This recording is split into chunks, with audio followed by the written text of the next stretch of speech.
Dear student, आज हम pedagogy of economics में जो पढ़ने जा रहे हैं वो हमारा है फ्लैनल बोर्ड। तो आज का जो हमारा टॉपिक है वो है फ्लैनल बोर्ड। तो फ्लैनल बोर्ड क्या होता है? ये एक सहायक सामग्री के रूप में उपयोग किया जाता है, दृश्य सामग्री के रूप में। तो हमारा जो भी चल रहा था कंटेंट वो दृश्य सामग्री का था। तो दृश्य सामग्री के अंतर्गत हम सबसे पहले ये बात करने जाते कि हमने जो जो टॉपिक उसके अंदर पढ़ लिए थे।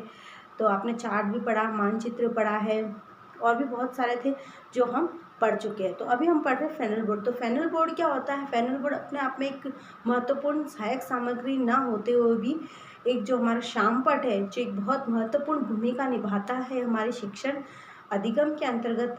तो उसी तरह शामपट की तरह कार्य करता, पर शामपट में हम लिखित रूप में कार्य करते हैं और कुछ हाथों से बनाकर ड्रॉ कर भी बताते हैं। परंतु जो फ्लैनल बोर्ड है वो चित्रात्मक रूप में शिक्षण अधिगम के अंतर्गत कार्य करता और प्रदर्शन का आधार बनता है। तो ये उपकरण जो है सबसे सस्ता होता है, इसे हम खुद भी बना सकते हैं। जो फ्लैनल बोर्ड है बहुत ही सस्ता होता है, मतलब इजीली अवेलेबल हो जाता है, हम इसको बना भी सकते हैं और खुद खरीद भी सकते हैं, ऐसा भी है इसके लिए। और अधिगम में जो फ्लैनल बोर्ड है वो बहुत ही महत्वपूर्ण स्थान रखता है, क्योंकि इसमें चित्रात्मक रूप में जो भी अधिगम हम कराते हैं वो चित्रात्मक रूप में कराया जाता है। और चित्रात्मक रूप में जब हम कराते हैं, चित्रात्मक रूप में जब हम कोई भी शिक्षण कार्य करते हैं तो विद्यार्थियों को वो रोचक लगता है, रुचिपूर्ण लगता है और साथ ही यह अधिगम को सरल एवं सुगम बना देता है। इस बोर्ड की रचना बहुत ही साधारण होती है, यानी कि अब फ्लैनल बोर्ड तो आपने जान लिया कि शामपट की तरह ही होता है, परंतु इसमें प्रदर्शन जो किया जाता है वो चित्रों के रूप में किया जाता है। तो ये किस प्रकार बनाया जाता है, इसकी जो बनाने की विधि वो भी बहुत ही एकदम ईजी। इसको बनाने के लिए हमें 36 इंच इंटू 48 इंच का हार्डबोर्ड की ज़रूरत होती है।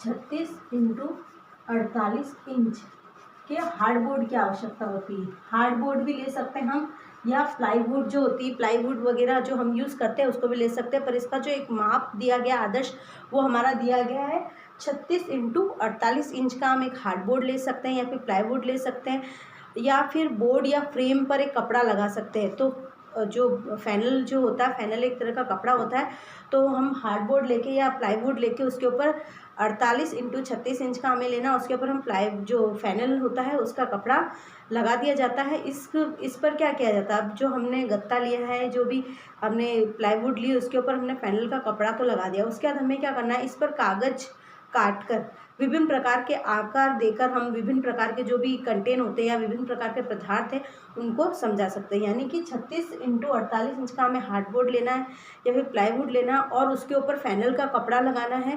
फैनल का कपड़ा लगाने के बाद में इसका उपयोग क्या किया जाता है, विभिन्न प्रकार के कागज, आप उसे कलर में भी ले सकते हैं, उन्हें लेकर विभिन्न प्रकार के आकृति दी जा सकती है और आकृति देकर इस माध्यम से हम अधिगम को सुगम बना सकते हैं। अब इसमें क्या होता है, जैसे कि इन कागजों को हम आवश्यकता अनुसार उपयोग में ले सकते हैं। जैसे कठिन उपकरणों के चित्र बनाने हैं तो भी हम ले सकते हैं, ग्राफ बनाना है या फिर रंगीन डायग्राम बन रहे हो या जो भी हमें बनाना है, इसके पीछे ये सब हम बना सकते हैं। और इसके पीछे सैंड पेपर लगा होता है, सैंड पेपर को हिंदी में रंगमाल भी कहते हैं। इसकी पट्टियाँ लगी होती, बीच में चिपका दी जाती है। यानी कि ये जो फैनल बोर्ड पे हम जब जो चित्र रंगीन पेपर के या पेपर के कागज़ चिपकाते हैं, जिन भी आकृति के, तो उनके बीच में सैंड पेपर की पट्टियाँ चिपका दी जाती है। इस बोर्ड का प्रयोग छोटी कक्षाओं में किया जाता है, क्योंकि छोटी कक्षाओं में बच्चों को पढ़ाने के लिए हम इस चीज़ का जो फैनल बोर्ड का उपयोग सबसे अधिक छोटी कक्षाओं में किया जाता है। और वो भी गणित का, भूगोल का, विज्ञान का, इतिहास आदि विषयों का जब हम शिक्षण कार्य कराते हैं तो हम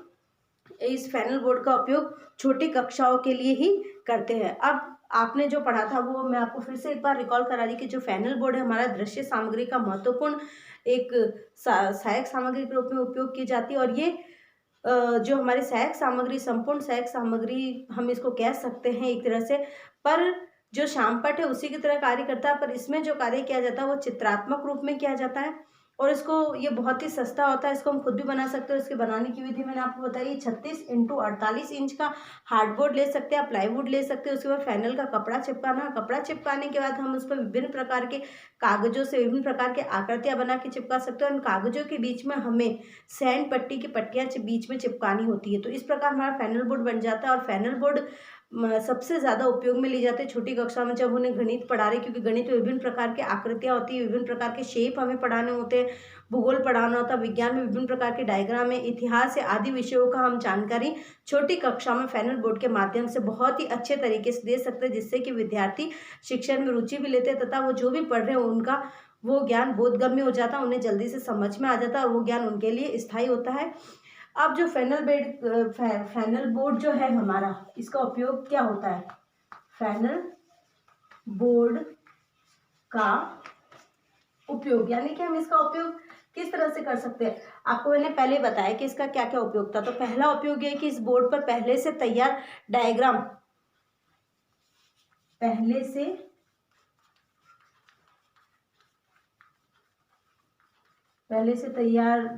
होते हैं या ग्राफ के चित्र होते हैं।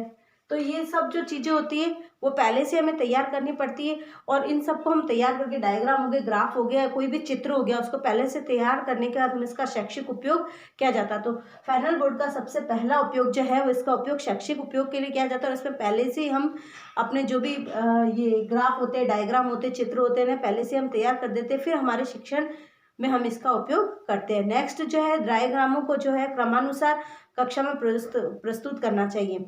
यानी कि जो शिक्षक है, शिक्षक कार्य में जो कटे हुए कागज की जो हम ब्लोटिंग बनाते हैं पेपरों की, यानी जो हम कटिंग करते हैं पेपरों को, हमें डायग्राम को क्रमानुसार उपयोग में लेना चाहिए। क्रमानुसार इसका उपयोग हमें किस प्रकार करना चाहिए?